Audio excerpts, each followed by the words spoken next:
Bonjour tout le monde. Aujourd'hui, pour une nouvelle vidéo sur les études de fonctions, mais qui serait consacrée spécialement à la fonction logarithme népérienne. Mais bien avant de commencer, je vous informe que mon prépa-bac a lieu chaque 18 mai de chaque année. Pour cette année 2022, le prépa-bac a lieu au groupe scolaire EPP en droit 2 pour une somme de 15 000 francs. Je fais les matières suivantes: maths, physique, SVT, à seulement que 15 000 francs. Mais pour votre bien, j'ajoute encore la littérature en histoire géo, en français et en philosophie. Sur ce, je vous demande de me contacter sur le numéro 05 44 71 31 16 et le second numéro 05 75 93 03 05. Je vais vous montrer des techniques, je vais vous apprendre des techniques aussi, comment résoudre n'importe quel sujet qui vous semble compliqué. Sur ce, nous allons commencer désormais notre sujet qui serait consacré à vous montrer comment étudier une fonction, surtout la fonction logarithme népérienne. Je vais commencer la lecture de cet exercice. Merci, chers amis. Étude de fonction. Titre barre. Soit la fonction g dérivable sur 0 à plus infini est définie par g de x égale à 1 plus x ln de x. 1a.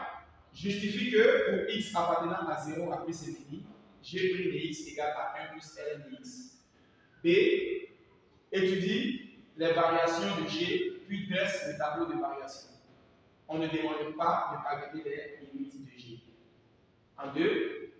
Déduisant que pour x appartenant à 0 à plus infini, g de x est supérieur à 0. Partie B. Soit f, la fonction définie sur 0 à plus infini, par f de x égale à barre de fraction, x sur 1 plus x ln de x et f de 0 égale à 0. Étudie la continuité de f en 0. En B, étudie la dérivabilité de f en 0. En C, démontre qu'une équation de la tangente t à la courbe C au point 0 est y égale à x. En D, démontre que C est au-dessus de la tangente sur 0 à 1 et C est au-dessous de D sur 1 à plus infini. Pour continuer, on suppose que f est dérivable sur 0 à plus infini. Calcule f' de x et dresse le tableau de variation. Chers amis, nous allons commencer la résolution de ce problème qui possède deux parties, partie A et partie B. Je vais vous informer que la partie B dépend toujours de la partie A. Ça, c'est un secret que je vous informe. La partie B dépend toujours de la partie A. Nous allons commencer notre sujet. La première question, on dit pour x appartenant à 0 à plus infini, si l'intervalle est comme ça veut dire 0, vous devez achever. Mais si l'intervalle est fermé, vous ne devez pas achever en 0. Pour x appartenant à 0 à plus infini, g de x égale à 1 plus x ln de x. Justifie que pour x appartenant à 0 à plus infini, g' de x égale à 1 plus ln de x. Alors, nous allons commencer. Voici la fonction qui est appelée g de x. Nous allons dire que notre calcul est de faire la dérivée. Donc, calculons g' de x. Pour x appartenant à l'intervalle 0 à plus infini, g est dérivable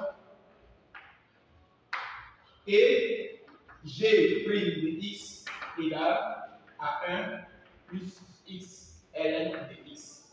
Ça veut dire que la fonction de départ. Ne prenez pas cette fonction, mais la fonction de départ. Nous allons commencer la dérivée de cette information-là. G' de x est égal à 1 que l'on doit dériver plus x ln de x que l'on doit dériver. Nous allons avoir g' de x égale à la dérivée de 1. La dérivée de 1 donne 0. Nous allons procéder au calcul qui est là. On a x', ln de x, ça veut dire que c'est la fonction de f fois g, ça veut dire l'utiliser, plus ln de x' fois x. Lorsque vous finissez, vous faites la coucher. Vous allez enlever désormais ce 0 là. On a g' de x et x', ça a dérivé donc 1. C'est à côté de ln de x. ln de x a pour dériver 1 sur x. L'autre petit va être multiplié par x. Nous allons remarquer que g' de x est égal à ln de x, car 1 multiplié par ln de x, on a ln de x, et x d'ici simplifie le x d'ici, on aura 1. On vient de trouver la dérivée des notre déformation.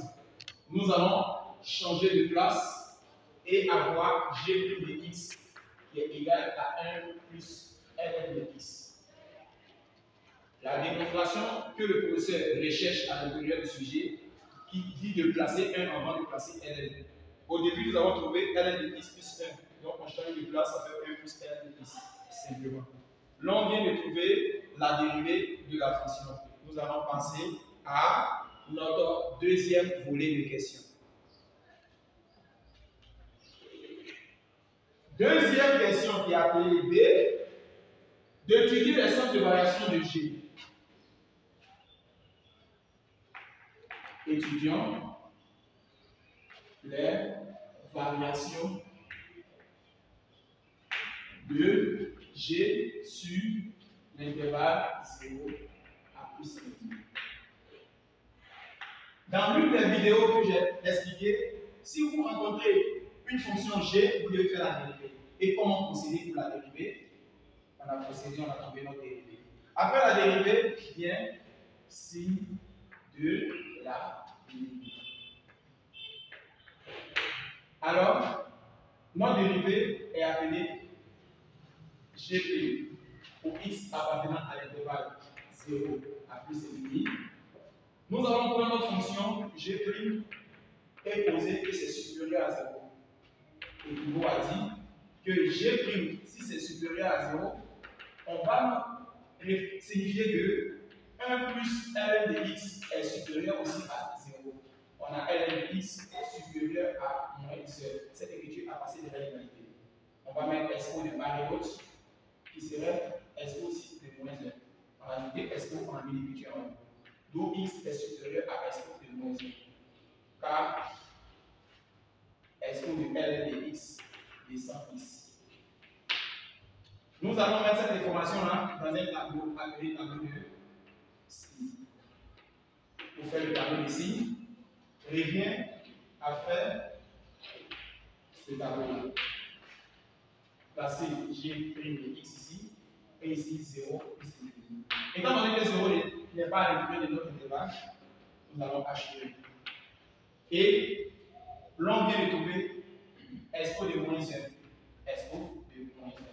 Nous allons annuler signe de A, plus. Donc, on signe contraire ici. Pour x appartenant à l'intervalle 0, expo de moins 1, G' de x est inférieur à 0. Pour x appartenant à l'intervalle expo de moins 1 à plus infini, G' de x est supérieur à 0. Nous allons faire le sens de variation. Pour x appartenant à l'intervalle 0, expo de moins 1, G' de x est inférieur à 0, d'où G est strictement et non continu. Il ne faut pas continuer ici, mais dites que c'est strictement décroissante. Et vous répétez l'intervalle une deuxième fois sur 0 à expo de moins 1.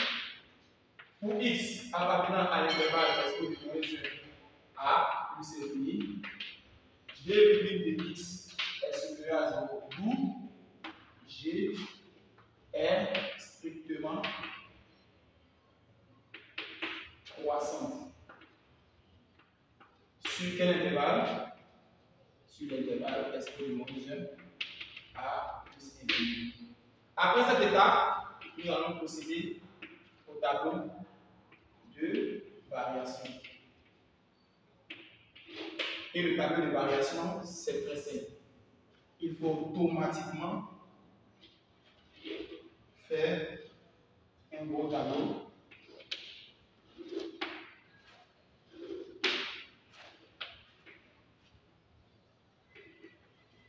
On ne nous a pas demandé de calculer les limites. Donc, en 0 étant donné que 0 n'est pas là, nous allons changer en 0.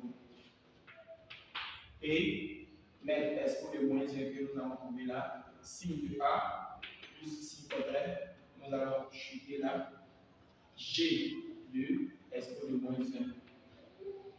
Dans ce cas-là, nous avons la fonction. Donc nous allons calculer G de S de moins 1. Il suffit de remplacer dans la fonction G, partout où vous voyez X, vous mettez S de moins 1. Vous allez avoir 1 plus S de moins 1, ln de S de moins 1. Automatiquement, vous pouvez avoir son équivalent. Mais je vous conseille de laisser ça comme ça maintenant. On obtient donc 1 plus 1 sur SO, ln de 1 sur SO. Voici autre manière d'écrire ça. Car SO de moins 1 fait 1 sur SO. Nous allons répondre à le cas numéro 2. Désormais, qui demande d'étudier le sens. Le signe. 2. Étudions le signe de G sur l'intervalle 0 à plus infini. D'étudier le signe de G sur l'intervalle à 0 à plus infini est très simple. Il faut parler dans ce cas de minimum, car vous voyez que la fonction vient vers le bas. Donc, vous allez dire, pour x appartenant à l'intervalle 0 à plus infini, G admet, et vous regardez en bas, lorsque c'est comme ça, c'est minimum, lorsque c'est comme ça, c'est maximum. Comme ça, minimum, comme ça, maximum. Donc nous avons un cas de comme ça, minimum. G admet un minimum relatif absolu. Comme G admet un minimum relatif absolu qui est, et c'est le calcul de notre information. On avait dit que c'était 1 puissance 1 sur 2, ln de 1 sur 2, qui est cette écriture. Si vous vérifiez à l'aide de votre calculatrice, vous allez voir que cette écriture est positive. Donc, lorsque le minimum est positif, on peut donner une conclusion. En conclusion, au x appartenant à l'intervalle 0 à plus infini, g de x est supérieur à 0. Pourquoi supérieur? Lorsque vous allez vérifier cette information sur la calculatrice, vous allez voir que la valeur que vous trouvez est positive. Si le dernier point qui est appelé le plus petit est positif, automatiquement, c'est que toute la fonction située en haut est positive. Car le dernier point est positif. Donc, toute la fonction située en haut est positive. Automatiquement, la fonction g de x qu'on te demande ici est positive, est strictement positive. Donc, voici pourquoi j'ai produit. Car la plus petite valeur est positive. Donc, ça veut dire que la plus grande valeur serait des nombres super positifs. Dans ce cas-là, il faut conclure que g de x est positif sur l'intervalle qui est là. Nous allons passer à partie B. Partie B. Soit f, la fonction définie sur 0 à plus infini par f de x égale à x sur 1 plus x ln de x. F de 0 égale à 0. Étudions la continuité de f en 0. Comme on posite, lorsque x tend vers 0, et ce 0 c'est à droite, de f de x, et que vous trouvez automatiquement f de ce 0 là, qui est égal à L, vous devez conclure que f est continu en ce point 0 là. C'est cette information-là que nous allons vérifier. Limite, lorsque x tend vers 0 à droite, de f de x est égal à la limite lorsque x tend vers 0 à droite et f de x est égal à x sur 1 plus x ln de x. Nous allons mettre 0 ici, car, et nous allons justifier. La limite, lorsqu'il tend vers 0 à droite de x, lui qui est en haut, nous donne 0. La limite, lorsqu'il tend vers 0 de x, ln de x au pt, à retenir 0, c'est une limite de référence. Limite, lorsqu'il tend vers 0 de 1, nous donne 1. Alors, on a 0 et on a 1. Réel ici, 0 ici, réel, ça nous donne 0. Donc la limite, lorsqu'il tend vers 0 de f de x est égal à 0. Conclusion finale, nous pouvons dire que f est continu en 0. Pourquoi? Car f de x égale à f de 0 qui donne notre réel. Notre réel ici est 0, la valeur qu'on a trouvée ici. Car limite lorsqu'il tend vers 0 de f de x égale à f de 0 qui est égal à ce 0. C'est la propriété qui est là. Dans notre cas ici, c'est 0 pour le trouver. En B, étudions la dérivabilité de f en 0. Très simple. Pour étudier la dérivabilité, vous devez connaître la propriété. La limite, lorsque x tend vers x0 de f de x moins f de ce x0 sur x moins x0 qui est égal à f' de x0, automatiquement, la fonction est dérivable. Alors, qui est appelé x0? C'est le point 0. Limite, lorsqu'il tend vers 0 de f de x moins f de 0 sur x moins 0 doit être égal à f' de 0. C'est cette information-là nous allons vérifier. La limite, lorsque x tend vers 0 de f de x moins f de 0, dans le sujet f de 0 est égal à 0, 0 sur x moins 0. Et c'est à nous de commenter. Ça me fait la limite, lorsqu'il tend vers 0 de f de x sur x, car 0, 0 ici, on disparaît. Ça me fait désormais la limite, lorsqu'il tend vers 0 de f de x moins f de 0 sur x moins 0 est égal à la limite, lorsqu'il tend vers 0 de notre f de x. Notre f de x est égal à x sur 1 plus x ln de x. Quant à f de 0, on a dit ça fait 0 sur x. On aura donc la limite, lorsqu'il tend vers 0 de x sur x, facteur de 1 plus ln de x. Et avec la propriété de a sur b plus c, on va simplifier le x. On a la limite, lorsqu'il tend vers 0 de 1 sur 1 plus x ln de x. La limite en 0 de x ln de x est donc 0. 1 sur 1. On obtient donc 1. La limite lorsqu'il tend vers 0 de f de x moins f de 0 sur x moins 0 nous donne 1. 1 qu'on a trouvé appartient à 1 réel. Conclusion, f est dérivable en 0. Car on a trouvé un nombre réel. Nous allons passer à l'étape numéro C.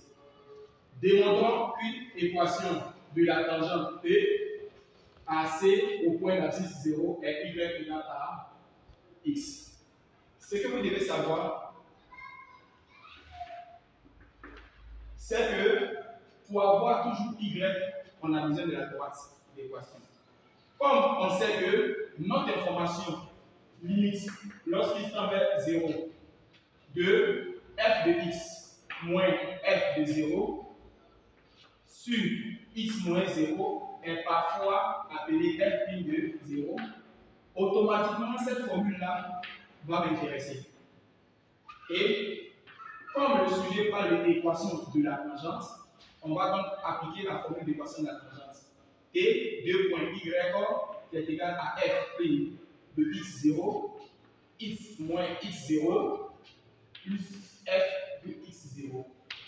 Dans notre cas ici, x0 est égal au point d'axis. Et si c'est le point d'axis, ce qui sous-entend que x0 est pour valeur 0. Car le point d'axis, c'est le point O. Et le point O, c'est le point 0. On va donc dire que t est égal à y 2 points de f' de ce 0 à le point d'abscisse I0 est égal à 0, x moins 0 plus f de 0. Simplement, on vient de donner que f de 0 est égal à la limite lorsqu'il tend vers 0 de f de x moins f de 0 sur x moins 0. C'est ce qui donne cette écriture-là. Or, on vient d'écarter la limite qui est ici, la réponse est 1. Donc, cette écriture est égale à 1. Si cette écriture est égale à 1, on va remplacer par tout nous voyons f de 0 à 1. On obtient donc y est égal à la valeur de ici, donc 1, facteur de x, car x moins 0 fait x, plus f de 0. Dans notre sujet ici, f de 0 est égal à 0. Donc, on va donc donner 0. Nous allons dire que la tangente y est égale à x seulement. Donc, on a démontré que l'équation de la tangente T au point C, au point O, est donc y égale à x. C'est bel et bien trouvé. Mais le piège ici, dans ce exercice, il fallait connaître l'équation de la tangente. L'équation de la tangente s'écrit f' de i0, facteur de x moins i0, plus f de i0, sachant que i0 est le point d'abscisse, donc i0 est égal à 0. Ok. Nous allons continuer intéressant à des techniques, comme la question numéro 2. La question numéro 2 nous demande, la question numéro 2 nous demande de démontrer que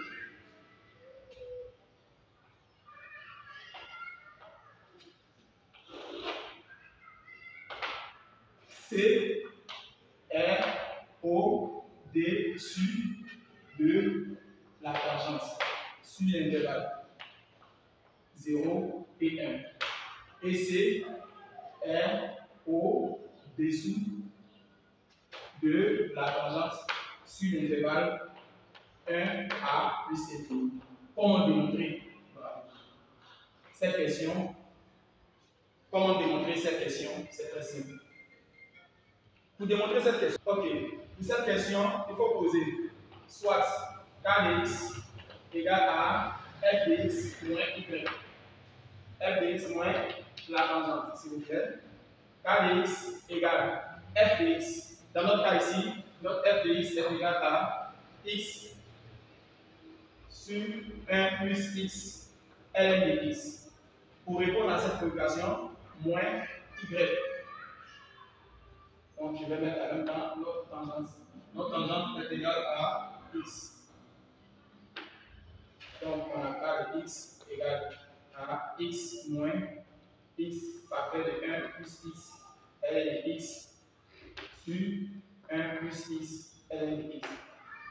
On obtient k de x égale x moins, on va faire développer, x et moins x au carré ln de x sur 1 plus 1 x ln de x.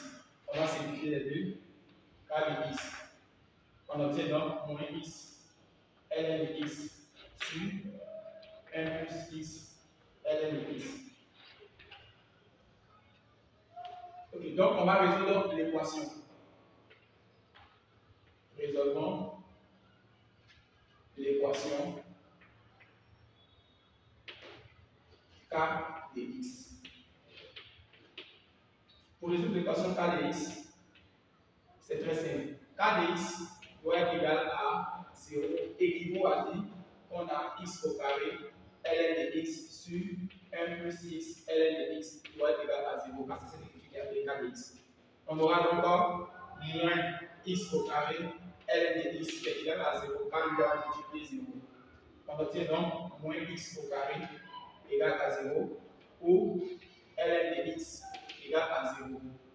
Nous allons continuer en mettant x au carré égale à 0 ou ln de x égale à ln de 1.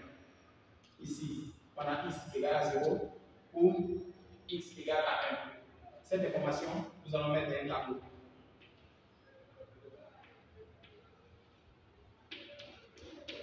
Alors,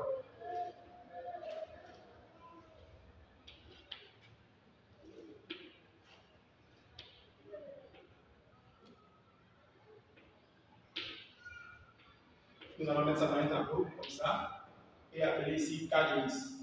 Cette fonction s'annule. 0 n'est pas dedans, on va donc assurer. Et on va dire signe de A. En réalité, ces informations, nous pouvons déterminer de deux manières. On a x et on a ln de x. Pour répondre à cette préoccupation, pour pouvoir remplir le signe, je vais vous montrer des petites techniques. Exemple.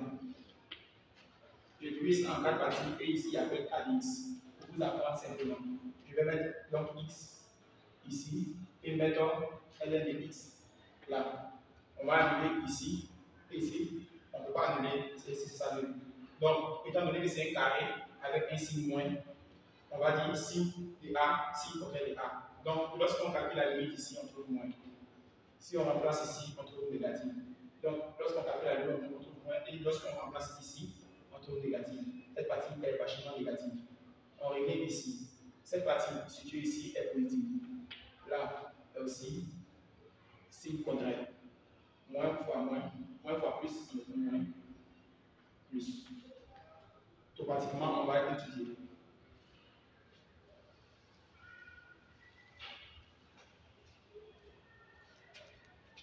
Pour x appartenant à l'intervalle 0 à 1, on voit que k de x dans cette partie est supérieur à 0. D'où on vient de dire que k de x est égal à notre information de f de x moins t.